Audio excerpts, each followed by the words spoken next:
Are you ready for a challenge? Oh my gosh, I know we're all tired of those 3-day and 5-day challenges, right? But this one will be fun and easy, I promise. Okay, here's the challenge. First off, think of as many things you can do in the dark alone.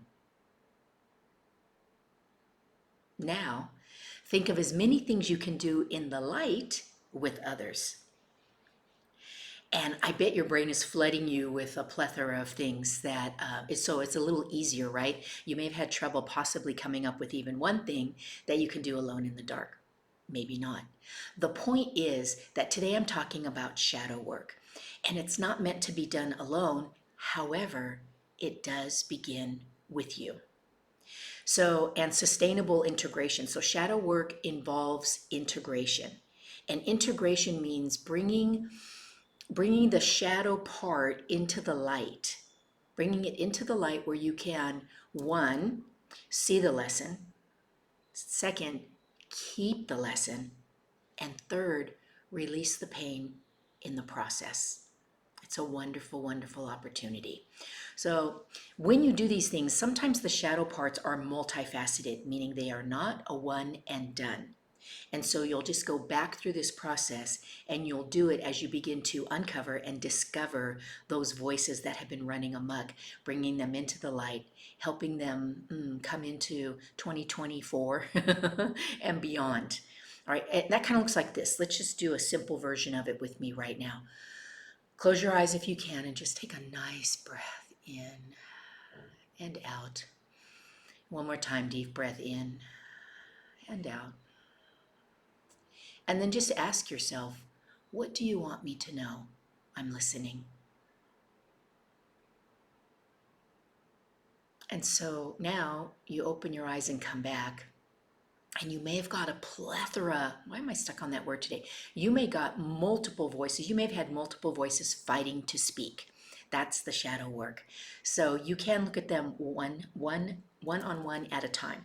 So for those of you who are new, shadow work is Jungian. It's a Jungian philosophy or psychology, I mean, where you explore and then integrate those hidden parts of yourself that are non-conscious aspects that are running your life, and they define you. It's the process of understanding and embracing repressed or denied parts, and we all have them. So today is a 4-part series beginning with what you can do and how to get started. All right, so you know my 1, 2, 3s. Here we go. First of all, identify through self-reflection. What does that mean? Well, you just did that when we took the breath and asked yourself, what do you want me to know? And there are more ways to do that, but that was just one to get you started. So self-reflection helps you identify your triggers, your coping mechanisms, and the traits that define you. And they are a choice, believe it or not. We are either consciously or non-consciously choosing them. Then the second is to be compassionate in this process. Because we are human. You are not stupid. You are not lazy. You are not, unmotivated. Whatever negative label someone may have put on you in the past that created the need today for shadow work. Okay, you're human, so have some compassion. And then the third is to get a journal. Getting it out of the hamster wheel of your head keeps you from having those groundhog days. And there's just something about being able to see it or read it or listen to it. So you can do it in a journal, in a notebook, voice notes, typing it out on the computer, however you like. It just gives you the opportunity to have a little clear self-reflection, which is part 1, right? And then part 2 is to be compassionate, loving, and kind to yourself in these voices that speak, because you're giving them a voice.